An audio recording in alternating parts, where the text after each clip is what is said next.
Hey, we're live. Hey, what's going on, Yeah, we're Jesus? live. Not much. Welcome to Drupal Console and Beer. And what's the episode name for Uh, today? I think it's brace yourself. Alpha is coming. So Alpha is coming. So what are we talking about? Ooh, it means new improvement. We're gonna make something happen. I think first, before we start talking about what's going on, let's talk about where we've been this week or whatever. Yeah, well, you and myself, we have been working. I remotely, and you from your home and remote. Remote in your office. But Enzo Eduardo Garcia has been was attending Drupal Camp China last week, and he was talking about Drupal Console. Sounds good. And I'll be talking this weekend about Drupal Console at Stanford Drupal Camp. I'm gonna be talking about how to debug Drupal, how to debug your Drupal site with Drupal console from a terminal without not using the UI at all. And I think Jesus next week you're gonna be talking about Drupal console in Mexico, right? Yeah, I'll be talking about Drupal console first. We'll be in Guadalajara from Wednesday next week. But Thursday I will be talking. We talking in a Accio webinar. So the session is called it's Drupal console deep dive. Okay. Basically, it's kind of the same, like developing faster in Mario. But in this case, I will try to do a live demo because live demo is always safe to do. And that will be Thursday. That will be I think it's 11 EST. And after that, I will be doing. I will do a training the same day, Thursday, at Guadalajara about Drupal 8 module development. And then Friday and Saturday, I will be attending Drupal Camp Guadalajara. Again, talking about Drupal console. And I will do it my first time doing this session. This session is we're talking about how to building a Electron app. So that will be fun. That will be Electron my first time talking about this. Electron app with Drupal, of course, right? Well, yeah, the whole thing is building an Electron, desktop app, trying to load some like local resources like files and how to do things in there, and in the end, I'll be showing how to do CLIs. A call to the CLI from this desktop app. So basically, this desktop app will be calling a CLI, and then the CLI will be interacting with Drupal in the end, and then give you a response back. Sounds good. So if you guys want to know more about where we're gonna be, you can always go to drupalconsole.com/events. So now let's start talking about the new release and what things do we have the new release. The latest release, latest release. So Have it's the number. Yep, it's the number 01015. So it's the you were mentioning before the quinceañera release. the quinceañera release, and it was Yeah, released. It was released like an hour ago. So yeah, basically like an hour ago, and it was. Let me show you. Let me show you my screen to show you one of the latest features that you will see once you run Drupal. Self-update command. So let me go back and share you my screen real quick. Let me show you. Yes.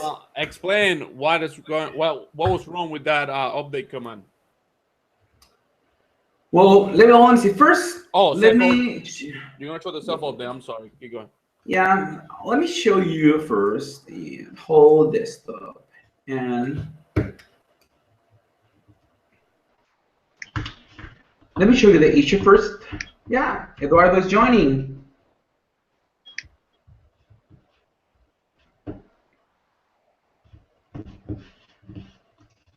So let me open the release page. So you have the number, the release number. The issue number, so I can.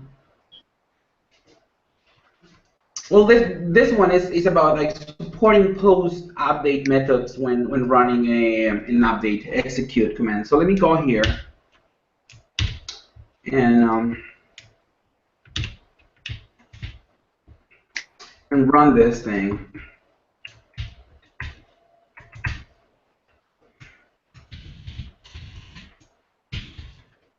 what we have here is Drupal update debug, and this command will be listing not only the hook updates as was doing, before this last change, but it also will be showing the post update, the pending post updates, to be executed. So this command prior to this release, it was only listing the hook updates, but not the post update. And same thing for the execution.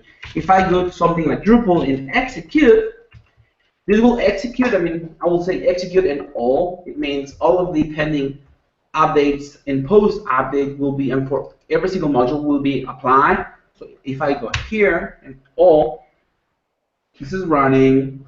It's executing the 4000, the 8004 for views, which was this one, which is the regular update, but it's also now not only discovering the post update, but it's also applying those in your site. So if I go ahead and run debug again, it will tell me there's no pending update. So this change it's also applying updates, the hook updates and post updates now. So starting from this release, you'll be able to do that from Drupal console. And the other change we have here is the one for the change debug command. So we talk about, oh sorry, typo, but it's autocomplete.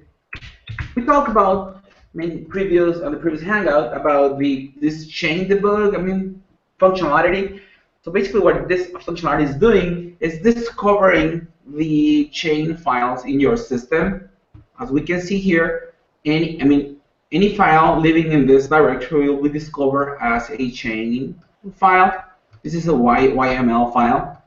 But this was what is happening in since latest release, but now since we have the discovery in place, you can run Drupal change without passing, the -- file option like we used to do that before. If you don't want to do that, if you don't pass the file option, this will trigger an interactive mode now, and you will be able to select from here any file. So let me go ahead and run it again.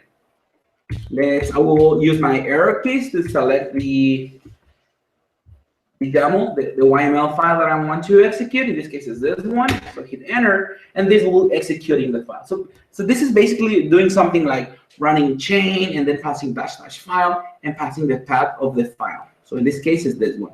And you don't have to. In this case, you don't have to memorize where the path of the file. So you can just run chain in interactive mode, and it will be automatically discovered by you and show us as an option. And you can still running like file, and you can still again keep using this in your as it was before.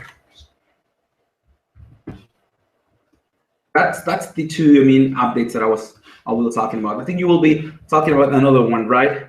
Yeah, I was going to talk about the module force.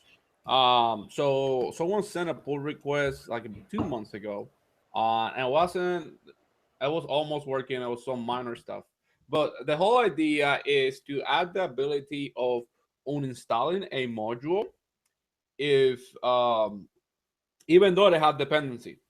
So sometimes when you're developing, you want to make sure you can uninstall things even though it has dependency. So I'm going to show you how it works. Let me share my screen. Do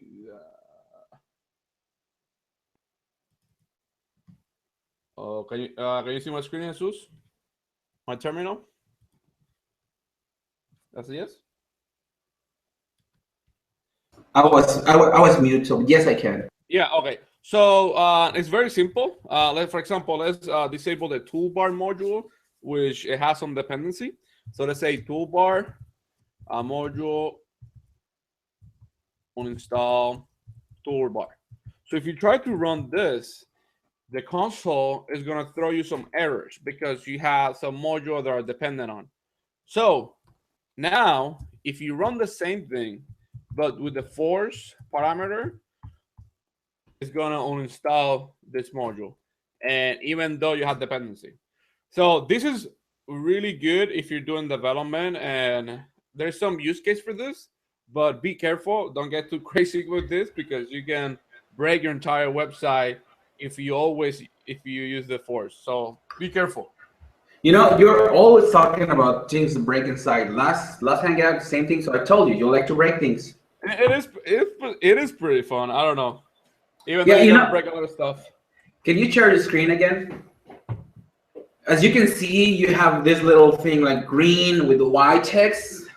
Now it's fixed as well. I mean, I take care of fix that too. So now all these comments that you see with like this kind of, I don't know why you have just see in green. So all of the messages now it has like black text.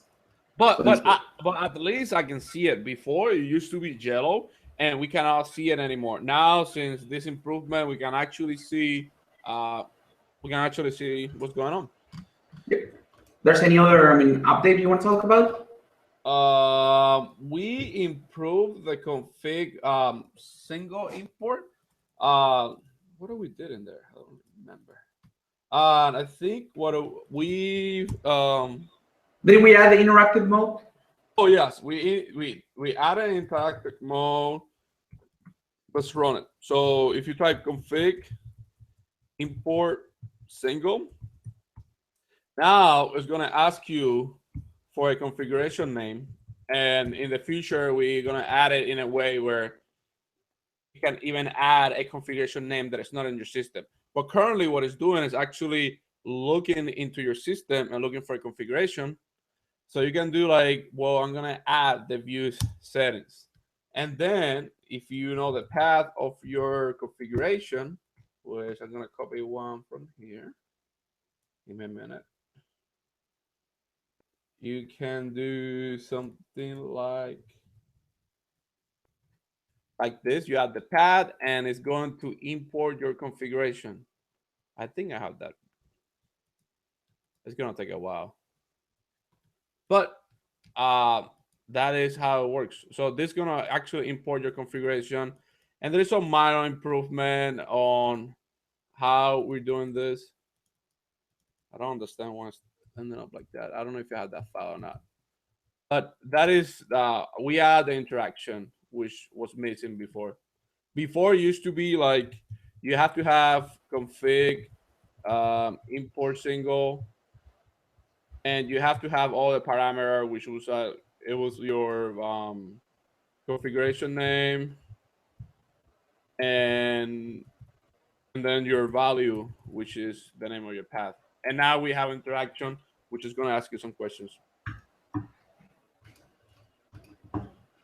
Yeah. Let's talk about now. I mean, that's probably the most. I mean, important changes we have. So we have a release really short. I mean, time ago, probably last probably a week.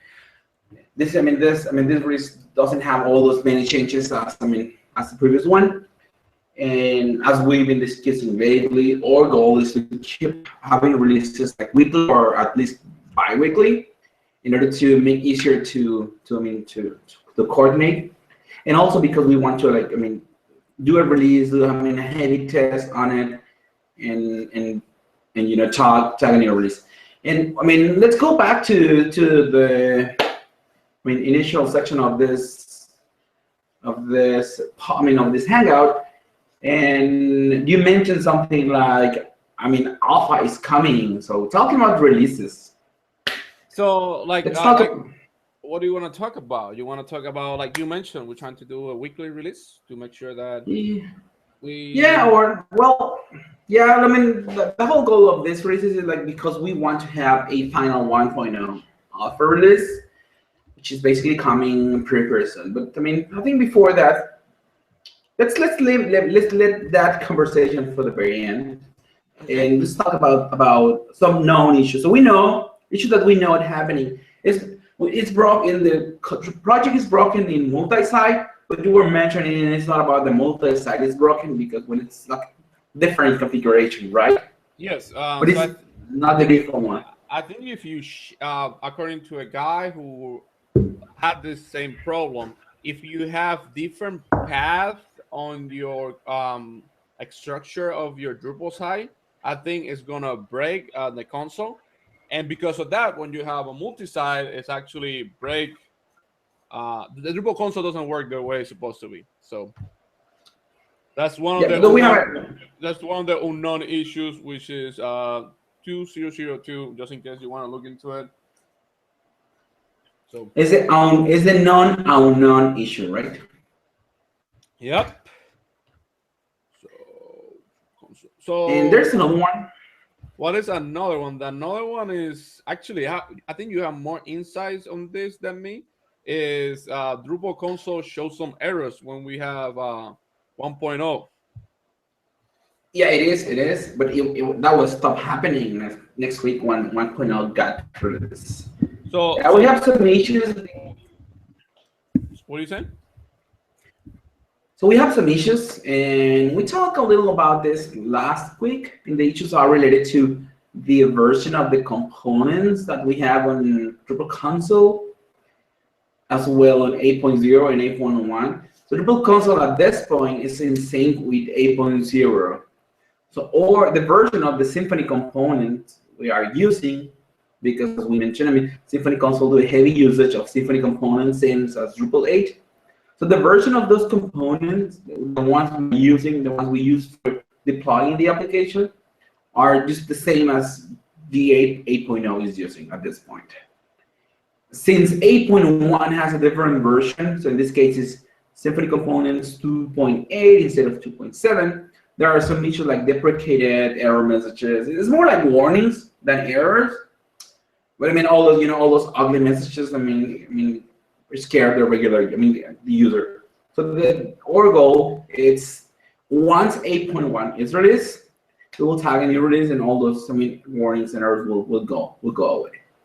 And I think there's some minor structure changes that is being done in 1.0, which we will handle later. It's not necessarily a bug; it will be like better code. I think that's like Larry Godfrey opened an issue about that. Uh, but we will handle that later, right?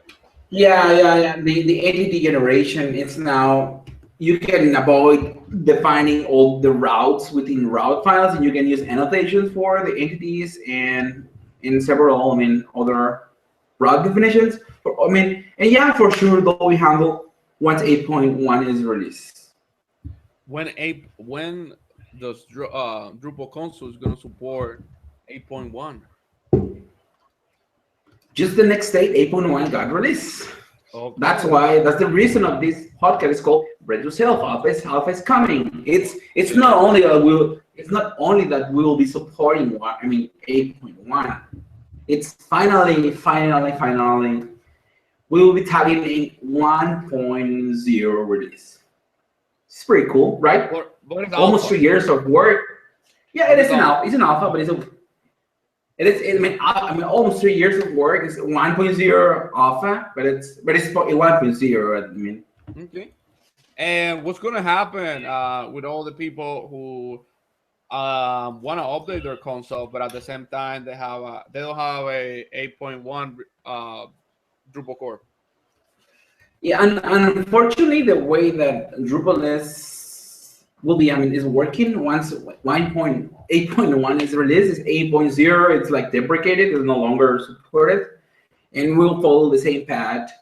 They will be able to keep using, the previous version of Drupal console. So they will be able to keep using 0, 10, 15, as usual. But they will be maybe to change the name, change the alias they use when moving this to a global path. So what they can do, we can probably do a blog post about it and provide some instructions about how to keep a previous version of Drupal console, since we don't have a version, like a multi-version, Yeah. for Drupal console. But we can do a blog post. Maybe it's just a snippet of code that we can just provide so people can have two versions of Drupal console. At least for some time. While they get used to it, they move to 8.1. But in the end, they need to switch to 8.1, since 8.0 will be no longer supported. Sounds good. So I think we should start talking about some changes that, or like upcoming features that we're trying to improve to the console. I think we're in a stage where, since we're trying to have a stable release, we should standardize some areas and make sure that all our code look very similar across every command, which is currently not 100% like that. So, eh, You shouldn't be telling this in this hangouts. This is something we were talking, something hearing from people. no, but I mean, there's not too many. That's all true, and that's true, I mean, and that's something. but that's a good thing. I mean, we have a lot of people going to contribute, and different people have different styles, and we got a good feedback on different comments. We also thinking about separating the language from the project. Can you give some insight on how we're gonna do that? I mean, what is the Yeah, we idea? were talking about we were talking later about the coupling, the whole thing, the coupling the project into several components. And the first piece of the project that we will break and separate into different components, it's the languages. So our goal is to take all those languages, took off of the project, so people can have those in a separate, repository. And at the same, those projects will still living. The goal is those projects still living or have a sync project in DO on Drupal.org. But that will be, that won't longer, languages won't be longer part of the project. So when we deploy the project, English will be the only one part of the default loaded, and then you will need to run a command to download the language you want to work with. And as well, we'll provide a command for that. We also provide a command for syncing updates. When we release those, updates for those languages.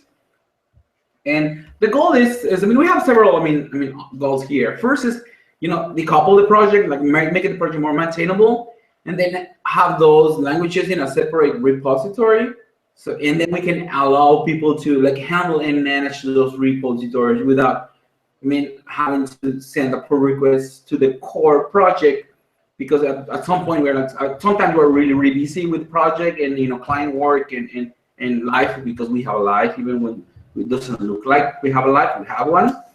We have families, and the goal is people can have full ownership of a language, and that will help us a lot. Doing something like this will help us a lot for achieving that. And having something just completely, and having something like this will be the first step. After we have that, we will be able to add more stuff into that specific arbitrary directory, which is in this case will be the same as the your home that console directory. So you will be able to have global commands and more global configurations and more things from there. And another feature, another benefit of doing this is that people don't necessarily have to come to us to actually translate the project. They're like, I have my own repository. You can download this, and you already have your language. And you can you know what? You can start the translation without asking for permission, because they don't have to. So they can start their own project. They can start working on that, and when they have at some point ready, they can ping us. People can ping us. I have different language to the project, and we can just lead to that repo. So, do you want to talk a little bit about what have we been talking about, the new structure of YAML files for languages?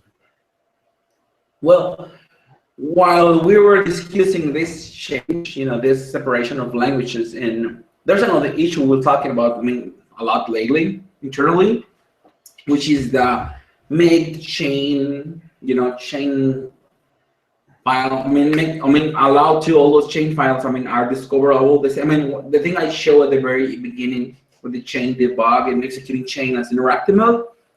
Since we have all discovery in place now, we're talking a lot about having all those chains registered as commands, which won't be doesn't seem like that complex.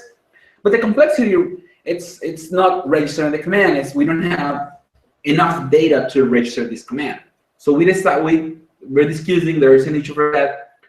But we've been talking about this, or we end up with having something like a different, a kind of try to mimic the same structure as the translation files for doing this. what we figure out, we're missing something on those translations, and we are proposing a new structure. But this will have a huge impact in the project because changing all those configuration files, all those YML or YAML files, which is where the translation is, and all the definition of the commands, is stored, will have a huge impact because we need to change all of the files, and we're talking about we have like more than 100 of commands. We have pretty much like 130 something commands, and we have like 12 languages now. So that would be a huge thing to do. And it doesn't seem like it's a lot. It's just kind of changing keys rearrange keys within a text file, in this case, a YML file. But at some point, it will be like, a lot of work to do.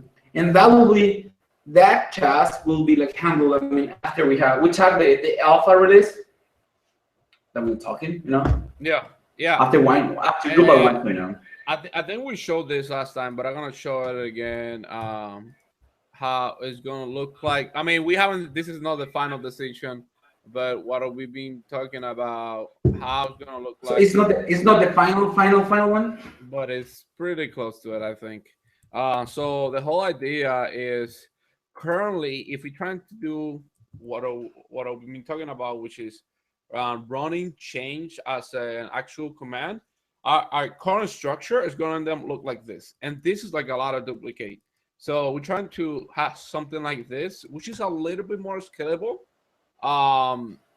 But like Jesus say, this is going to have a huge impact on how we. It's going to have a huge impact on how we currently have all our Java files, because we should standardize all that, and yeah, it's going to be a major refactor if we do something like this. So. But it will be fun. It's gonna be fun, of course. It's gonna be. I think in the end, it's gonna be worth it. Yeah, and as we all mentioned, it will be easy to read. And if you are, easy to translate, because we are like grouping all of the related translation for an option or an argument at the same key. So basically, like the key now is like the root, or is like the parent. And if it has a question, if it has has a name, has a question or error, we're trying to like grouping all those related things to the option or arguments into the same place, instead of having like questions and argument or key name, and then like messages, queue name, and this sounds like, it looks like little. For me, at the beginning, it was fine.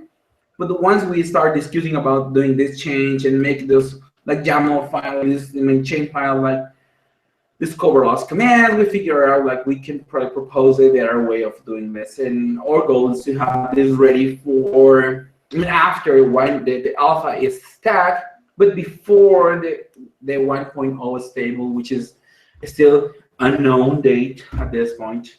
Da, da, da, da. But we all know when we want that thing, when is the huge event coming, and will be a great opportunity to have a 1.0 stable release. But ideally, that should be one of our goals that we should set ourselves before we add the stable release. Make sure that you have that structure. So what do this means? That if you have any custom chain, and it might be broken in the future, like yours. Like right? mine, exactly. Yeah, we started discussing about this because I make some modification to the config import. I think in the 0.10.13, and I got somebody who report a bug on Casper, and I'm like, oh yeah, I know why. But yeah, there are things that we need to think about how we're gonna structure, and it's gonna be way better for the project. So, yeah, it will be better in the end. Will be better for not only for us for maintaining the project, or for people. Sorry, but for people maintaining languages, will be better for people creating their own chain files, because they are easy to create now. And now that we're talking about this, I figure out another place where this thing is impacting us is in the --generate chain option when running commands. Okay. So we should take a note of that. That There's sounds another good. feature, but you want another feature you want to talk about? Oh, We're this is good. something that just came up today. Is something which, I mean, to me it might be very helpful. Which is, let me show the issue. Which is that it's a little bit. It's gonna have a different type of workflow when you're trying to do deployment projects. So the idea is to have something. Let me explain you the problem first before I explain you the command. So currently, if you have a module to handle your deployment process, most likely you have something like this: hook update, module enable. And that's, I mean, that's not too bad. But once your project has been for years or for months, you're gonna have a lot of hook update, a lot, and that's, it's a little bit messy. So another way that we can do this with Drupal console is writing chain commands. So we can have something like this. But I mean, this is now very far from here. Like, you're gonna end up with a lot of change and duplicating the same functionality. So what somebody proposed, and I just wrote the issue, this was not my idea, is having the ability of telling me, hey, give me this command. For example, let's say module um install, I don't know, my module, and then dependency. I don't know how to write. And this will, it will check any dependency on the module and download it. And the beauty about this is that now to my module, to this module, you can add in the info file any dependency and it will automatically download it. So that's the beauty. The beauty is more for deployment. So instead of writing chain commands or hook update, all you're gonna write is an extra dependency module uh, within your info file. And once you have your script for deployment, it will always check that to make sure that you have make sure that you check for any dependency that's not being installed. And I think that's pretty badass, and it's going to improve any deployment process in the future. So So basically, your script, your deployment is will look the same as module install, but even if but instead of just running a regular module install, you will like module install dash dash dependency, and even if the module is already installed in the system, it won't get the it won't reinstall the module because it's already installed. What it will do, check for the dependencies or the requirement of that module. If any of those dependencies is not installed, it will take care of installing those dependencies, which triggers any action. If that dependency is not part of the system, it will trigger in the download for that dependency and then install the dependency. So which is pretty cool, I think, or pretty yeah, badass, as you said. yeah, I mean, it's going to be very cool. I think it's slowly we should be trying to solve some of the problem with deployment process. And I think, I mean, this is a very basic command that can actually solve a problem. And you don't have to have crazy stuff. So it's more robust, pretty much. That's what it is. Yeah, and that's one of the goals of the project. It's and as I've been mentioned lately, the project born as a scaffolding tool, generating code, generating boilerplate code. But then now it's more than that. It's kind of the new CLI for Drupal 8, right? Or for Drupal. It's a CLI. It's a new CLI. It's a full CLI. It allows you to interact and do a lot of things. And one of the greatest, advantage of having a CLI tool is you can do a lot of automation, right? And this and something this kind of features helps a lot because save you a lot of time for instead of adding a new chain or this and that, you just update your module and just the dependency within your module and run a install command and you're all set. Yeah, it's way more robust. It's one line of code against all the stuff. One line of code and your script, and every time you have to have one, you write one line of code, boom, you're all set. And it's going to be even better when you're going to see which module you have enabled. You can go there and see, oh, that list.